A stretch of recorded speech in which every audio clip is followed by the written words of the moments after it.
terhadap yang punya ijazah, sehingga ini dihilangkan ya, disembunyikan. Ya, kalau seharusnya memang biasanya kalau di undang-undang KIP itu dihitamkan, ini tapi ini dihapus seperti itu. Jadi dengan ini nanti kita serahkan ini ke tim Bu RRT ya. Kalau saya kan hanya tujuannya untuk memastikan ada atau tidak salin ijazah resmi tersebut. Saya tidak menganalisis lebih lanjut. Kebetulan Bu Dr. Tipa ada. Selanjutnya saya serahkan juga sekalian di sini Bu secara senior. Silakan dianalisis Bu. Subhanallah, ini adalah luar biasa, ini perjuangan Pak Dr. Bonatua Silalahi ya, kita apresiasi ya. Beliau maju sendiri sebagai warga, dan jelas ya kami RRT maupun Pak Dr. Bonatua ini juga punya legal standing yang jelas ya Pak. Kita dilindungi oleh Undang-Undang Dasar 1945 pasal 28F, dan kita juga legal standing kita jelas Undang-Undang Keterbukaan Informasi Publik. Nah, alhamdulillah, puji Tuhan ya, melalui perjuangan Dr. Bonatua bersama dengan kami, karena kami sama-sama ini paralel untuk mengajukan surat yang sama ke KPU Pusat yang sudah dijawab, kemudian KPUD Jakarta dan KPUD Solo ya. Ini KPUD Solo yang saat ini masih belum lagi kami dorong, minggu lalu kami ke Solo juga. Nah, jadi alhamdulillah ini dengan demikian maka kami sudah mendapatkan salinan ya, fotokopi ijazah dari Joko Widodo yang maju pada Gubernur DKI Jakarta tahun 2012 ya. Kemudian kami juga mendapatkan salinan fotokopi ijazah yang untuk diajukan Pilpres tahun 2019. Nah, habis ini selesai di KPU di Jakarta, kami akan ke KPU di Pusat untuk menagih janji, karena KPU Pusat menjanjikan kepada kami untuk memberikan salinan fotokopi ijazah Joko Widodo untuk maju Pilpres tahun 2014. Nah, ini juga sebuah sejarah ya Pak Bonatua ya. Kalau kami sudah mendapatkan keempat spesimen tersebut, ini adalah sebuah artefak yang sudah bisa secara legal dan secara metodologis kami akan lakukan penelitian ya, dengan menggunakan telematika, digital forensik, dan neuropolitika. Jadi ini sudah tidak terbantahkan lagi ya. Sebelum kami mendapatkan salinan dari KPUD Jakarta ini maupun KPU Pusat, sebetulnya secara metodologi riset sudah jelas ya, ijazah Joko Widodo secara metodologi riset 99,9% palsu. Nah, ditambah lagi dengan bukti yang sangat akurat dari KPUD Jakarta maupun KPUD Pusat maupun KPU Pusat. Ada pertanyaan? Oh, Bapak, mungkin kalau dibandingkan dengan yang kemarin itu yang udah Bapak ambil di KPU Pusat, ada yang beda nggak sih Pak, tanggal legalisir atau gimana? Semua ditutup ya. Sekilas sepertinya ini sama ya. Bedanya cuma yang warna ini yang berwarna. Kalau yang di sana kan warnanya hijau agak biru ya. Dan itu pengesahannya dari pihak yang berbeda. Itu Dr. Budi waktu itu. Kalau sekarang Dr. Naim ya. Ya, jadi dekan ini berarti. Sekarang jadi dekan Bu. Enggak, ini di tahun ini begini ya. Jadi penjelasannya ya. Mungkin saya lebih. Ya, ini saya sebagai alumni UGM yang pernah juga minta legalisir ijazah ya. Jadi sebenarnya legalisir ijazah ini agak kita perlu bandingkan ya. Karena secara lazim legalisir ijazah UGM itu biasanya vertikal begini. Ya, tapi ini kan horizontal. Ya, nanti kita perlu minta spesimen-spesimen lain lagi untuk kita bandingkan. Sehingga kita punya akurasi, punya validasi apakah memang legalisasi yang seperti ini dengan warna merah ini memang sesuai dengan kelaziman dari UGM ya. Kemudian kedua yang menarik adalah pada spesimen yang kami dapatkan dari KPU Pusat itu selain capnya beda warna ya, biru capnya, kemudian namanya itu kurang jelas ya. Kita meraba-raba saja namanya ya Pak Bonatua ya. Kalau ini jelas ya. Jelas ini yang melegalisir adalah Bapak Profesor Dr. Insinyur Muhammad Naim M. Agraria ya. Jadi petugas yang berhak untuk melakukan tanda tangan legalisasi adalah dekan. Maka kami akan runut apakah betul Pak Profesor Muhammad Naim pada waktu tahun 2010 ya, ini ketika 2012 ketika Joko Widodo maju ke gubernur itu apakah memang betul dekannya beliau, dan ya saya sudah mengenal beliau dan beliau juga termasuk institusi ya internal dari UGM yang speak up tentang masa lalu dari Joko Widodo ketika, dan beliau juga termasuk yang mempertanyakan tentang keakurasian dari pada masa Joko Widodo itu kuliah, ya. Beliau yang jelas menyebutkan bahwa soal sarjana muda, soal sarjana itu Profesor Muhammad Naim itu adalah narasumber primer kami, ya.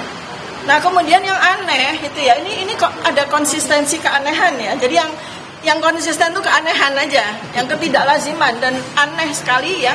Itu adalah bahwa pada beberapa hal pada beberapa artefak ya di dalam ijazah ini kan kenapa mesti ditutupi gitu loh? Untuk apa ditutupi ya? Ini kan suatu keanehan karena nggak jelas.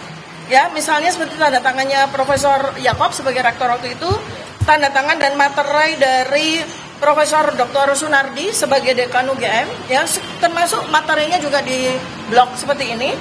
Kemudian nama yang bersangkutan juga diblok, padahal kita juga tahu kan yang kita minta kan namanya Joko Widodo.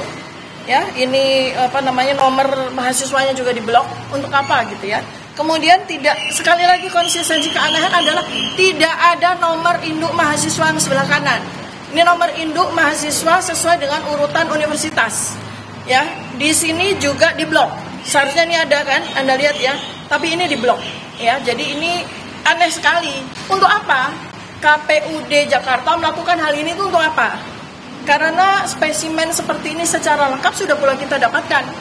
Ya, RRT sudah dapatkan spesimen ijazah ini ya lengkap pada waktu tahun 2022, Oktober 2022, di mana Dekan Fakultas Kehutanan UGM sendiri ya itu sudah menunjukkan salinan fotokopi yang tidak ada ditutup-tutupi seperti ini. Kemudian Bareskrim pun tanggal 22 Mei 2025 itu juga sudah mengeluarkan salinan fotokopi ijazah tersebut, ya. Jadi ini kan ngapain gitu ya? Untuk apa KPUD ini menutup-nutupi? Seperti juga yang terjadi pada KPU pusat. Itu tidak perlu. Sangat tidak perlu ya, gitu ya. Ini akan belum ada keterangan dari KPU baik itu KPU pusat maupun KPUD Jakarta terkait dengan penutupan. Ya, nah itulah hari ini kami bersurat kepada KPU pusat untuk mempertanyakan soal minggu lalu kan kami sudah dapat spesimen yang ditutupi juga. Nah, ini kan tidak lazim, ya. Bahkan kalau menutup-nutupi informasi itu melanggar undang-undang, justru mereka kan melanggar undang-undang. Maka kami hari ini bersurat kepada KPU pusat, bersurat kepada KPUD Jakarta untuk mempertanyakan untuk apa menutup-nutupi spesimen ijazah yang sudah diberikan kepada kami ini. Ya. Oh iya. Ini kenapa kalau misalnya dari salinan ini kan akhirnya dikirimkan kepada RRT gitu ya. Kenapa harus melalui Pak Bonatua? Baik, saya kan doktornya dan S1, S2, S3 saya dari kebijakan publik. Saya tidak punya kompetensi ke situ. Saya hanya berputar pada public domainnya. Nah, jadi kan sudah dapat barangnya, saya peroleh dengan memakai peraturan kebijakan publik ya, pelayanan undang-undang pelayanan publik, undang-undang keterbukaan informasi publik. Jadi memang sebaiknya saya merasa beliau-beliau yang lebih kompeten untuk menjawab ini ya, menganalisis ini.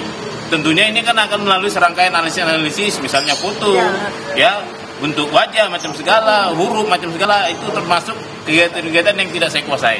Ya. Kenapa nggak langsung dari RRT aja? Oh, kami juga. Jadi ini sebetulnya pekerjaan semesta ini ya. Jadi RRT juga sudah bersurat dan kami juga sudah mendapatkan spesimen yang sama. Di sisi lain secara paralel, Pak Dr. Bonatua itu juga mengajukan surat yang sama di waktu yang sama. Ini adalah semesta mendukung. Artinya apa? Sekarang ini RRT tidak sendiri lagi, sudah dikawani oleh Dr. Bonatua Silalahi dan Pak Subhan Palal dan banyak insan-insan akademisi dan ilmuwan yang sudah bergerak, sudah berani keluar dari belenggu ketakutan, kekhawatiran dan sebagainya ya. Ini saya apresiasi sekali Pak Bonatua, terima kasih banyak atas inisiatifnya ya, membantu kami. Nah, yang lucu ini menarik ya. Jadi RRT sudah cukup lama menyampaikan surat ya melalui tim kuasa hukum kami, tim pembela penegak keadilan dan juga tim AKK ya, advokasi anti kriminalisasi akademisi dan aktivis ya itu. Tapi ternyata yang lebih direspon lebih cepat, 1 minggu lebih cepat itu adalah Pak Bonatua. Artinya apa? Kami melihat ketakutan pada KPU pusat, KPU daerah terhadap kami RRT. Nah, makanya ini Tuhan Yang Maha Kuasa yang membantu kami ya. Jadi dengan Pak Bonatua itu sudah mendapatkan spesimen yang sama-sama kami minta. Ini sangat membantu dan Pak Bonatua sudah menyerahkan kepada kami, tapi kami tetap minta ya. Jadi jawaban atas surat yang kami sampaikan itu sudah jelas kami akan tetap meminta. Dan sekaligus adalah kami paralel untuk masuk kepada persoalan riwayat pendidikan Gibran ya, dan termasuk juga ini bersama dengan ini KPU kami minta KPU Pusat dan KPUD Solo ya, kalau ini kaitannya dengan Gibran kami sudah bersurat untuk minta salinan dari surat keterangan yang dipakai oleh Gibran untuk maju wali kota maupun maju untuk wakil presiden. Ini penting sekali ya, sebab kalau sampai terbukti bahwa ternyata Gibran itu menggunakan surat keterangan yang oleh pihak Kementerian Pendidikan Dasar dan Menengah pun juga perlu dipertanyakan ya, karena Pak Menteri sendiri sudah sampaikan bahwa itu adalah pekerjaan menteri yang lalu ya by WA kepada Pak Roy. Nah, artinya beliau tidak mau tanggung jawab terhadap surat keterangan yang dipakai oleh Gibran tersebut gitu ya. Jadi ini paralel ya, saudara-saudara sebangsa dan setanah air, kita ini paralel. RRT dan partners ini Pak Dr. Bonatua, Pak Suphanpal dan semua pihak yang sekarang ini sudah bersama dengan kami, ini kami paralel untuk berjuang terus ya sampai 100% kita bisa pastikan soal perihal Joko Widodo, dan juga 100% kita juga bisa pastikan perihal Gibran Rakabuming. Ya, mau konfirmasi lagi Bu, tadi berarti mau minta lagi ke KPUD Solo begitu Ya, ya? ya untuk kedua hal tersebut ya. Ini sudah untuk ijazah Pak Jokowi juga. Oh iya dong, karena ijazah Pak Joko Widodo ini kan juga dipakai di KPUD Solo. Kemudian Gibran juga pakai surat keterangan itu untuk maju wali kota. Jadi dua itu surat sudah disiapkan oleh tim kuasa hukum kami. Belum dikirimkan? Sudah dikirimkan dan kita akan dorong lagi. Dan saudara, baru saja Anda mendengar pernyataan dari Bonatua Silalahi dan juga Dr. Tifa terkait dengan penyerahan dokumen salinan ijazah Joko Widodo kepada kedua pemohon yakni Bonatua Silalahi dan juga Dr. Tifa oleh KPU DKI, di mana ini adalah salinan ijazah yang diberikan oleh Joko Widodo kala mencalonkan diri sebagai calon gubernur DKI Jakarta tahun 2012, dan hingga saat ini dengan apa yang mereka terima salinan ini nantinya akan diselidiki secara pribadi untuk nantinya untuk melihat apakah dugaan terkait dengan dugaan ijazah palsu yang dimiliki oleh Jokowi sesuai dengan yang mereka katakan atau tidak. Ini yang masih kita tunggu terus informasinya, dan kita akan terus kabarkan kepada Anda terkait dengan informasi tersebut. Dan saudara, hingga saat ini Anda masih bisa menyaksikan informasi terkait ini di program Kompas TV lainnya. Saya Mario Sarung pamit undur diri, sampai jumpa.